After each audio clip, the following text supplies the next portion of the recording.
In today's show, we look ahead to Saturday in the NBA, all the streaming options, all the injury updates. Michael Bolton.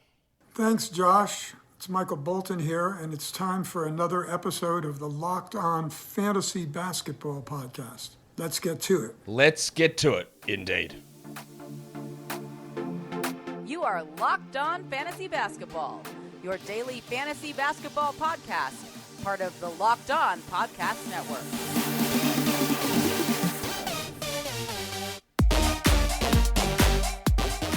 Hello and welcome to the Locked On Fantasy Basketball Podcast, brought to you by Basketball Monster. My name is Josh Lloyd and I am the lead fantasy analyst at basketballmonster.com, and you can find me on Twitter as always at redrock_bball and on TikTok at redrock_bball and on Instagram at Locked On Fantasy Basketball. Today's episode is brought to you by LinkedIn. LinkedIn Jobs helps you find the qualified candidates that you want to talk to faster. Post your job for free at linkedin.com/LockedOnNBA.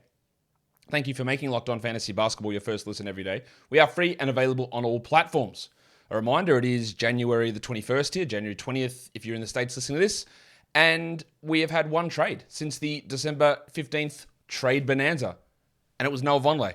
Just remember that. Always remember that every year when we head, I'm just waiting until December 15th. I'm just waiting. That's when everything's going to happen. Big trade, something's going to happen. It doesn't. Nothing happens ever. Doesn't happen. Write it down. Put it in your fantasy basketball diary. Let's look ahead to Saturday.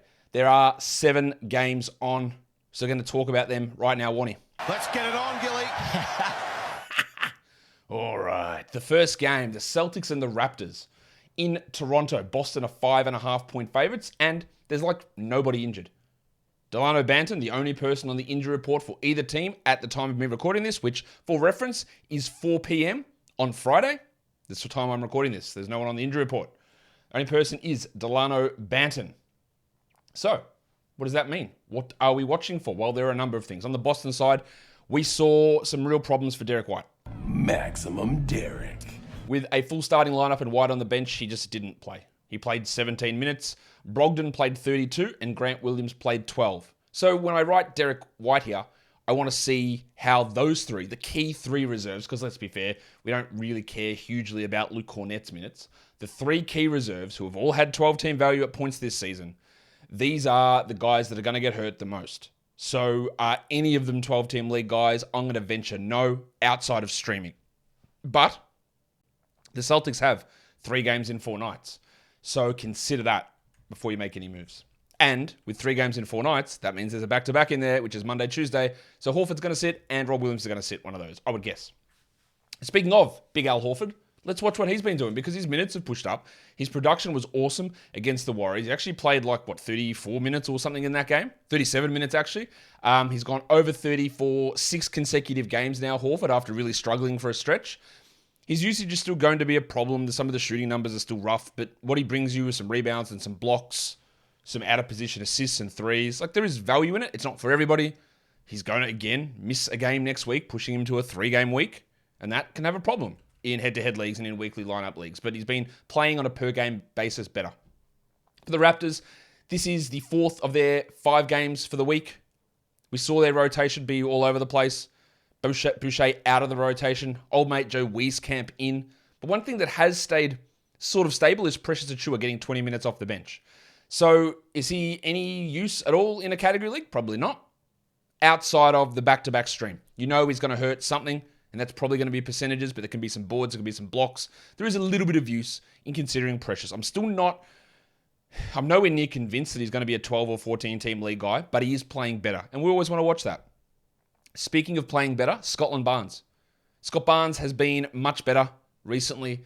After that real struggle stretch that he had, he's putting up some big numbers. There is still always going to be issues with the threes and the percentages, but his volume is up, his minutes are up, his production is really strong, and let's hope that keeps going, because it's been a really impressive run for here from Scott Barnes. The next game, the Orlando Magic. It's a back-to-back for them against the Wizards. The Battle of the Mystical. Johnny Isaac will be out. He did have a game in the G League yesterday. He had 18 points and 3 blocks, so that's really interesting. A reminder, though, I think Jaden Hardy averages 32 points in the G League. So there is a gigantic step up. So it's not a one-to-one translation. It's not Well, John Isaac did that. That's what he'd do in the NBA. Not saying he can't, because he very well can do that in the NBA. My issue still remains with him. Back-to-backs, minutes limits, role, rustiness. Does it actually help you? Right? He'll definitely appear on streaming lists this season for me. I think that'll happen for sure. Was it worth adding him 4 weeks ago? Is it worth adding him now? I don't believe so. He's out. KK will be out. Franz Wagner is questionable for Friday's game, so we're going to put him again questionable for Saturday's game. We don't know what's going to go on with the Magic, but if Franz is out, we're really watching Bol to see whether he gets the nod. On the Wizards, we're watching Dan Gafford, who I do think is a drop. Minutes have trended down. He needs 25 to be a 12-team league player, and he's just not getting that with the return of Rui, the return of Beal. Basically, a literally entirely healthy team for the Wizards. He's not playing enough. I also watch Delon Wright. 25 minutes Delon Wright is a 12-team must-roster player. 22 is very borderline. It can be used, definitely when you're looking for steals, but is 21 enough? It's going to come down to how much they play Corey Kispert. They should play him not at all. How much do they play Monte Morris? Can we get a 27-24 split between Morris and Wright? How much does Beal's increase in minutes impact? Right? These are all questions that need to be answered. I don't mind having Delon on my team for now. I think he's a great streamer, but we want to see how the minutes shake out over this game in particular and over other games in the future. Today's episode is brought to you by LinkedIn. In 2023, success as a small business owner or a hiring manager means that you need to depend on team members that you surround yourself with.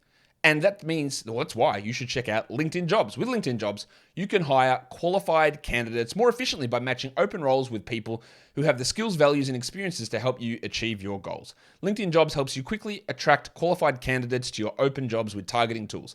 They go beyond resume data by using insights from your job post, company, and their 875 million member profiles to put your post in front of the most qualified candidates. LinkedIn Jobs makes it easy to screen and rate applicants based on your job qualifications all on one platform. It's why small businesses rate LinkedIn Jobs number one in delivering quality hires versus leading competitors. LinkedIn Jobs helps you find the qualified candidates that you want to talk to faster. Post your job for free at linkedin.com/lockedonnba. That's linkedin.com/lockedonnba to post your job for free. Terms and conditions apply. Hornets, Hawks. This is a back-to-back for Atlanta. Right? We are going to assume that LaMelo Ball is out. Now, remember this. This is what this Hornets team, I swear to God, who wants to hear me scream at him? No, I'm not going to, but this is what happened, right? He is officially being listed as doubtful, LaMelo Ball. The Hornets say he has left wrist soreness and left ankle soreness. Like, yeah, his ankle's sore. It bent at 90 degrees. It must be sore. Gordon Hayward also has hamstring soreness, and he's been doubtful for 3 weeks. Cody Martin had knee soreness. He was out, doubtful for 3 weeks, and then had surgery. Like, these are all lies. This team lies every single time. Is LaMelo Ball doubtful? Yeah, real doubtful, as in he is not going to play. The frustration with this team remains crazy because people look at this, oh, it must be okay. He must be fine. This is the 4th time this is going to happen now, and maybe this time I am wrong, and he is doubtful for this game, and then he's questionable, and then he plays the next game after that. Maybe that is true. But how dumb would I have to be to see the Hornets list a player doubtful with an injury that looks like it's a multi-week injury, and they continue to list them doubtful, and me go, but maybe this time it's different. How stupid do I have to be? I'd rather be wrong without looking stupid than buy into this nonsense that they're putting out there. Sigh. All that makes it do is it makes it harder for you to fully commit to Dennis Smith Jr. It's ridiculous. Are they seriously saying that he's doubtful? Are they going to say Gordon Hayward's doubtful for the 9th consecutive game as well? We're going to get that one come from them? Clown organization. Absolute clown organization. Anyway, I'm going to assume that Gordon Hayward is out as well, but who knows? Honestly, who knows? I do know Kelly Oubre's out. They couldn't list him doubtful as he's sitting there with an IV drip in his arm in a hospital gown. That would be hard to convince me that he's doubtful. For the Hawks, Bogdanovic is questionable for Friday's game, so we're going to say that he's questionable for this back-to-back as well. Trae Young's been upgraded to probable, so he should be okay. And then Cody Martin has been doubtful as well the last couple of games. So I'm going to put him questionable, but who knows? Every injury is soreness to this team.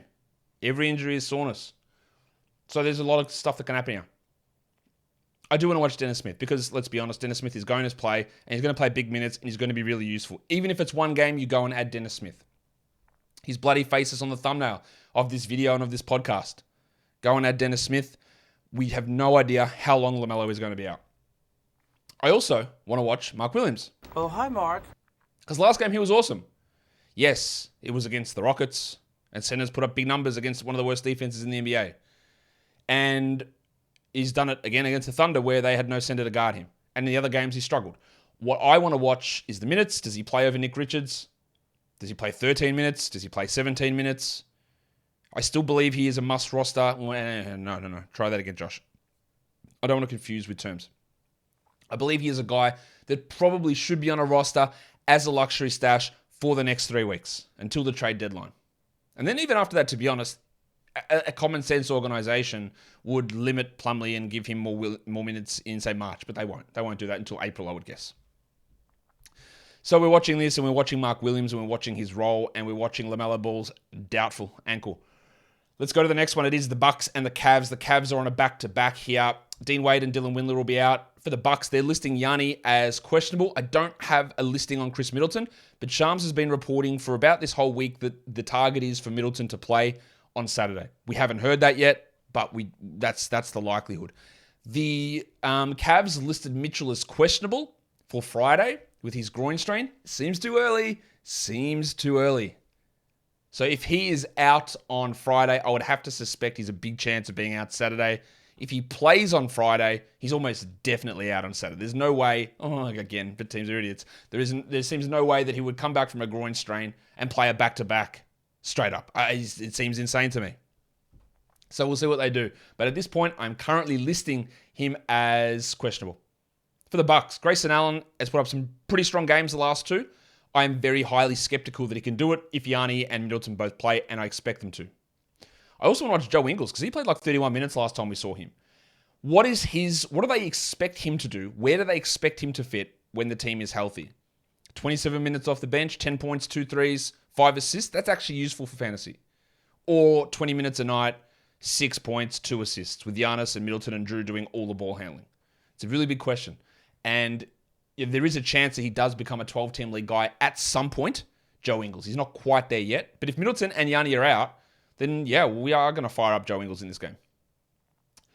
For the Rockets and the Wolves, the Minnesota Timberwolves are 8-point favorites. There's a lot of players out, some big ones here for Houston. Jabari Smith Jr. Smitty. At least they ruled him out. Didn't call him doubtful. And Kevin Porter Jr. The Porter injury is looking a little bit troubling to me. I'm a little bit worried about that. He's out again. They said that he might play Wednesday, and now we're here to Saturday, and he's already been ruled out a day in advance. He's worrying. It's definitely worrying. So we are just grabbing KJ Martin, right? Just grab him and see what happens. Sorry. For the Wolves, Towns and McLaughlin are out. Gobert is questionable. Again. Rudy Gobert. Rudy Gobert.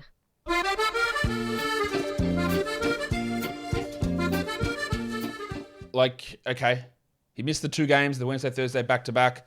Are they actually going to play him on this groin soreness thing? I don't know. I don't know how to read this injury report from them. Rivers is questionable as well, but we don't really care too much there. What we do want to watch for the Rockets is who replaces Jabari Smith. Does this team that's going nowhere limit one of their better players again to put 27-year-old journeyman Jayshawn Tate coming back off 3 months miss with ankle soreness into the starting lineup? Or do they do the right thing and play Tari Eason? Well, it's the Rockets, so you know what's going to happen. Jayshawn Tate's going to start. KJ Martin's going to start in place of Kevin Porter Jr., I'm guessing. But is there a way?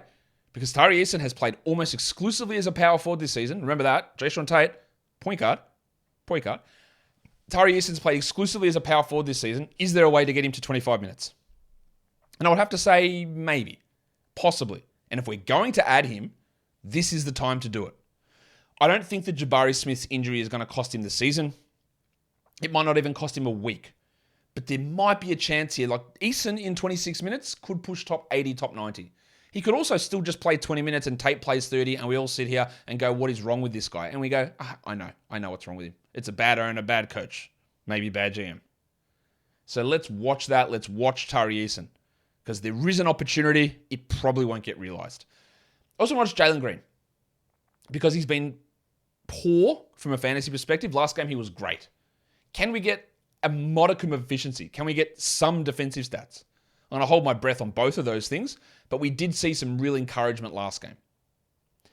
For the Wolves, Kyle Anderson, absolute must roster. He's still available in 43% of leagues on Yahoo. I don't know what we're waiting for here. He's a must roster player until Towns returns. Now, some people, again, go a little bit too hard. Do you think when Towns returns, Josh, he can maintain top 100 numbers? I don't. We saw this earlier in the season. He played like 23 minutes a night, and there's just not enough there for him to do. That could change, but the likelihood would say no. But until Towns is back, then yeah, let's just go with it. It's great. I also want to watch Goose. Anthony Edwards.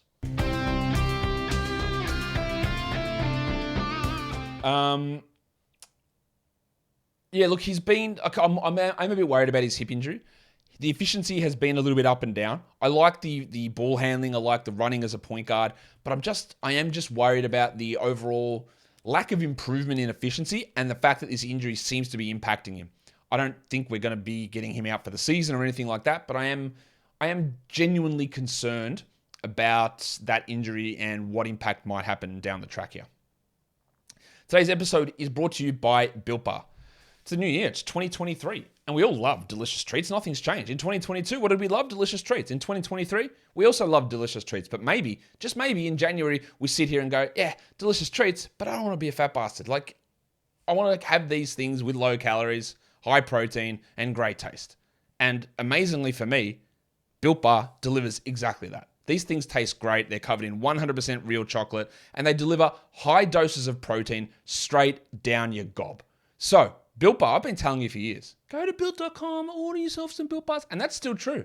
You can still go and order them at Built.com. They're still available. But now, you can get out of your car, your chauffeur-driven car, because that's how much of a baller you are, go straight into a Walmart in your full three-piece suit and top hat, walk down to the pharmacy section, and politely inquire with the pharmacist, excuse me, good sir, do you have the greatest tasting protein bar in the world? He says, yes, we do. Built Bars, 4-bar boxes. And they come in cookies and cream, double chocolate, and coconut puff. And then when you're done that, you go into the back of your limo, you scoff them down, surrounded in a sea of Built Bar wrappers, and head over to Sam's Club to grab a 13-bar box. Churro flavor and brownie butter. It's unbelievable. So go to Built.com, order your Built Bars, but also go to Walmart and go to Sam's Club, and you can get them straight there. Built Bar is built different. Pacers Suns. This is a back-to-back for Indiana. What sort of stupidity are we going to get with the rotation? We're going to have Isaiah Jackson taken out so that starting power forward legend Jalen Smith can get the backup minutes? What are we going to do? I don't know. And honestly, at this point with this organization, I'm annoyed. I'm still holding Isaiah Jackson as a 12-team league stash. I think he's still a hold to see what happens. I don't think Turner's going to get traded, but honestly, to take a 2-week loss or a 3-week loss on this is okay. For Phoenix, well, Halliburton's out, we know that. Booker is out. Shamet is doubtful. And Campaign is out. The big one we don't know at this point is Christopher Paul. And if Christopher Paul is out, I'm looking at Saben Lee. They're going to sign him to a second two-way. He's clearly ahead of Dwayne Washington Jr. He played 28 and 29 minutes the last 2 games, Saben. And there's enough value in him. I also think Damian Lee would be worth a stream. And then I also want to watch Cam Johnson. Now, it is a back-to-back. How much does Cam play, and does he play the back-to-back? Probably not in the back-to-back, but how much are his actual minutes? Because he looked great in that first game back, and we want to see what he's able to do in this one. And see, because there is an opportunity here, obviously, to take on more usage with a bunch of players out. And he responded pretty well last game. For the Pacers, again, it is a back-to-back for them, and we just want to see whatever nonsense gets thrown out at us. The 76ers and the Kings. Back-to-back here for Sacramento. No one is listed out at this point. For the Kings, Sabonis is questionable for Friday with the illness. Terrence Davis is questionable with an illness. Dellavedova is questionable with an illness. And Alex Len is questionable with an illness. Obviously, if Sabonis is out, we want to watch who replaces him. It was Rashawn Holmes last time. It might be Rashawn Holmes again. And he would become a valid streamer. Those other guys, Davis, Dellavedova, and Len, they don't play. So it doesn't matter. On the Sixers, what do we want to watch? Well, it's Melton and Maxey, really. D'Anthony Melton played 30 minutes last game. Maxey played 28. The games before, Melton played 21 and Maxey played 29. Who is going to get more minutes? Is Doc actually serious with 3 starting lineups? Because since he said that, they've played 1 starting lineup. Well, does PJ Tucker get benched like he did last game? We saw more Melton and Maxey together. Yeah, I was ready to drop Melton, and then he played 30 minutes. And you go, all right, cool. Now what do we do? And again, we get another data point. I still think in a points league for Melton, you can easily drop him without a problem at all. And in a category league, if it's a little bit shallower, do it. But the 12-team value of him, who would you be adding that's better, is the question. But I still think it's going to be pretty frustrating. Let's look at streaming. We've got Raptors and Suns with the weekend back-to-back. So you got your Achuas there. I wouldn't want to trust Wieskamp or Boucher. It's really just Achua. And then on Phoenix, there is a lot. It's Saban Lee. It's Damian Lee. Maybe it's Torrey Craig. I don't think it's Dwayne Washington. And yeah, so Cam Johnson's must roster, but he's not going to play both games. So there are some options there in Phoenix. In terms of streaming for Saturday, Jalen McDaniels, really the top of this list, I think, with so many players out. Well, maybe not the top of the list, but definitely up there. Delon Wright's good streamer. Andrew Nembhard's available in lots of spots still. And Halliburton's not coming back. Jayshawn Tate and Dennis Smith, replacements for Jabari Smith and LaMelo Ball. Really good stream options. KJ Martin, great stream option here. Dan Gafford, again, I don't know that he's must roster, but I think there's streaming value. And then there's Tari regular season. Is this it? Is this the moment that we see something from Eason, or do we get silenced? Deeper leagues. These guys are all available in 90+ of leagues. Delon Wright, Jayshawn Tate, pretty good streams for deeper leagues. Really good streams, in fact. Jingle and Joe Ingles and Torian Prince. Eric Gordon's available in basically every league. You can go and add him. I'd add him in 14-team leagues without a problem. Aaron Neesmith, I don't think he's a 12, but he's a deeper league player. Mark Williams, and then Isaac Okoro, who's playing really well at the moment. Whether it continues or not, I'm doubtful, but let's see what he's able to do here, and at least in deeper leagues, we want to consider it. For points leagues, these guys are all available in 40% plus of leagues. Kyle Anderson, KJ Martin, Jalen McDaniels, Timothy John McConnell still somehow available. Andrew Nembhard, DeAndre Hunter, Dennis Smith, and Monte Morris. A plethora of options available that can still be used and rostered and added, and a lot of these are must-roster guys as we move forward. If you look at the next 4 nights, Saturday, Sunday, Monday, Tuesday, every day has 7 games. 7, 7, 7, 7. Stream away. So who are we looking at to add? Kyle Anderson, yes. 2 games for him, must roster. Trey Murphy, must roster guy, 2 games. TJ McConnell, well, you know, that's a must roster. Jalen Williams, the Bronco, only has 1 game over the next 4 nights, but I still think you need to make sure you have him. I wouldn't drop him because there's 1 game in 4 nights for him. Andrew Nembhard has 2. So I think there's some real use in getting him in that scenario for these next 4 nights at least. And Jalen McDaniels and the Hornets have 3 games in the next 4 nights. So that gives that extra little boost for Dennis Smith. Again, if LaMelo is truly doubtful, there's no way he's playing in 2 of these 3 games. There just isn't any way. Maybe he sneaks in 1, but I'd be pretty skeptical about that. So there's really good value in a Jalen McDaniels, in a Dennis Smith, and in a Derek White. The Suns also 3 games in 4 nights. So Saban Lee, Damian Lee move into that zone just in terms of maximizing your games played with ads. And that will do it for me today. Don't forget to follow this podcast, Apple Podcasts, Google Podcasts, Stitcher, Spotify, and on the Odyssey app. And if you are here on YouTube, thumb it up and leave those comments down below. Guys, we are done here. Thank you so much for listening, everyone. See ya.